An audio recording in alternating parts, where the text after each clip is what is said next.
US President Joe Biden has said that Vladimir Putin cannot remain in power, dramatically escalating the rhetoric against the Russian leader after his brutal invasion of Ukraine. Even as Mr. Biden's words rocketed around the world, the White House attempted to clarify soon after Mr. Biden finished speaking in Poland that he was not calling for a new government in Russia. A White House official asserted that Mr. Biden was not discussing Putin's power in Russia or regime change. The official, who was not authorized to comment by name and spoke on the condition of anonymity, said Mr. Biden's point was that Putin cannot be allowed to exercise power over his neighbors or the region. Russia says first phase of war with Ukraine is over. US President Joe Biden has said Vladimir Putin cannot remain in power.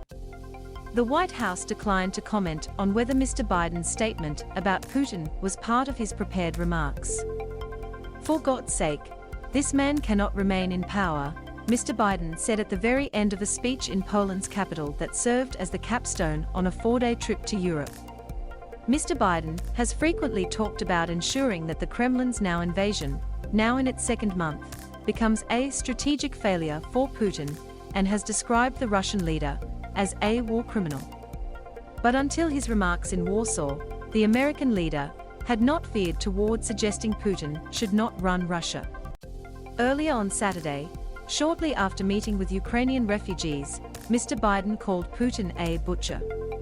Mr. Biden also used his speech to also make a vociferous defense of liberal democracy and the NATO military alliance, while saying Europe must steel itself for a long fight against Russian aggression.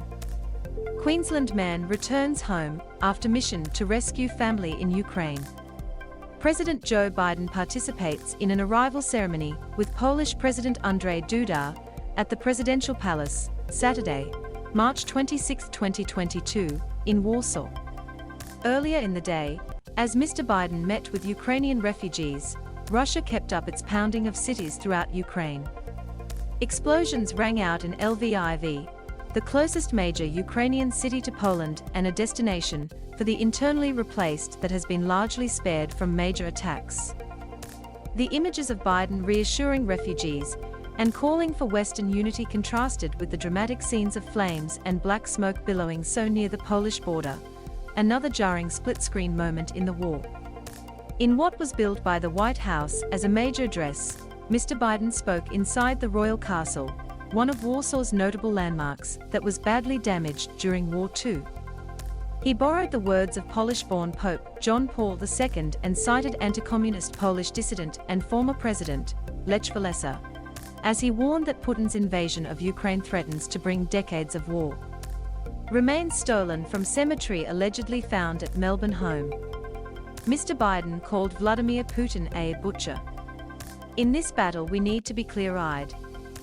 This battle will not be won in days, or months, either, Mr. Biden said.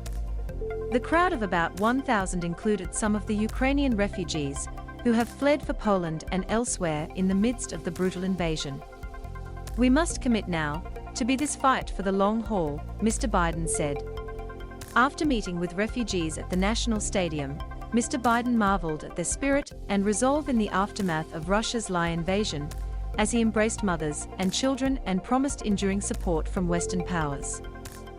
Mr. Biden listened intently as children described the perilous flight from neighboring Ukraine with their parents.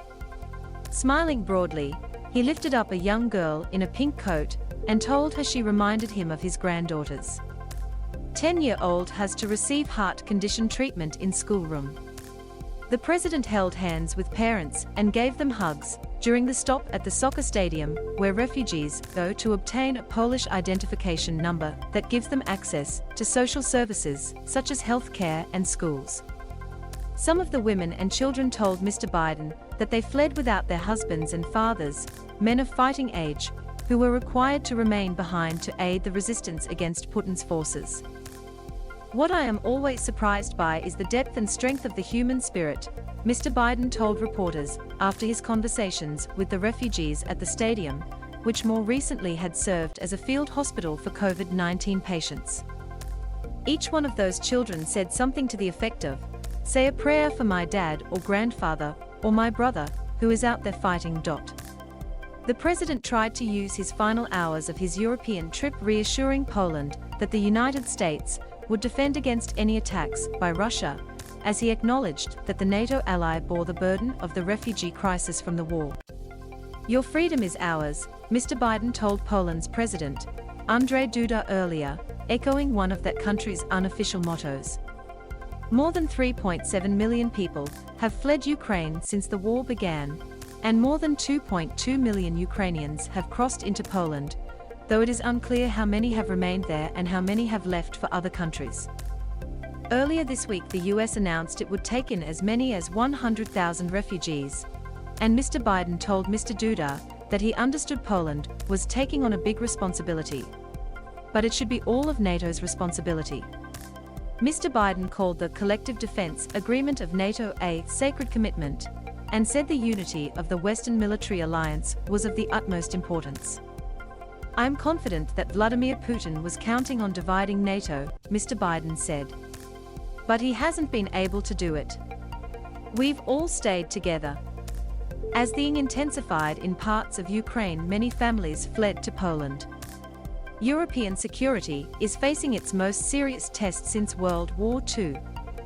Western leaders have spent the past week consulting over contingency plans in case the conflict spreads.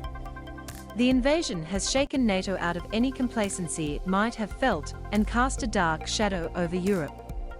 Warsaw, a city of nearly 1.8 million people, has grown by about 17% in a month as the refugees have come in huge numbers seeking shelter. While Poles have so far welcomed Ukrainians, the humanitarian efforts are largely the work of volunteers. Warsaw Mayor Rafał Trzaskowski has warned it is not sustainable, and that social services are buckling under the strain.